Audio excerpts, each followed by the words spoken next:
Nanany sampana mitily ireo sakafo maloto na simba na ihany koa lany daty amidy eny an-tsena na eny anivon'ireny fitoeram-pisakafoana ireny. Isika eto Madagasikara ny andraikitra izy ireny dia mijery akaiky ireo tsy manara-dalàna izay mety hiteraka hatrany amin'ny aretina ho an'ireo mpanjifa. Nisy ny fanadidinana atao mahakasika an'izay. Betsaka ireo olona no namono ainy vokatry ny fihinanana sakafo maloto na efa simba na ihany koa lany daty.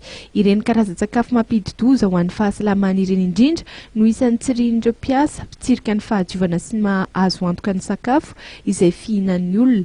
Eto an-drenivohitra no tena ahitana betsaka ireo mpiasa ireo satria eto an-toerana dia betsaka ihany koa ireo karazana toeram-pisakafoanana izay mbola tsy fantatra mazava ny momba azy ireny. Tamin'ity taon'ity dia nitetin'ny toeram-pisakafoanana teto an-drenivohitra ary koa tany amin'ny faritany tany Mahajanga ireo mpiasa mpitsirika ny fahadiovana sy ny mahazo antoka ny sakafo. Ny SSQD ao Ministeran'ny Fahasalamam-bahoaka dia manana fandaharam-potoana isan-taona mandeha mitsirika ireny toerana fisakafoanan'ny vahoaka ireny sy toerana fanodinana sakafo ho an'ny vahoaka. Ny fotoana tongavanay amin'ireny dia tsy ampoizina, izany hoe tsy mampiomana izany izay fa tampotampoka ny atongavanay amin'ireny.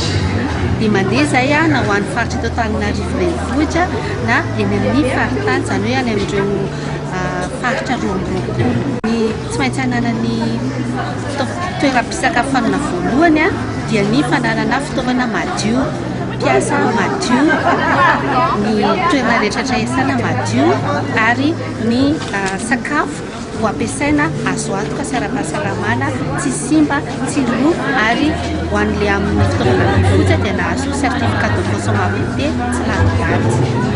Amin'ny alalan'ny fampiasana ny biby toy ny voalafotsy izay mifanakaiky toetoetra amin'ny taovan'ny olombelona no ahafahan'ireo mpitsirika mijery fa azo antoka na tsy ny sakafo.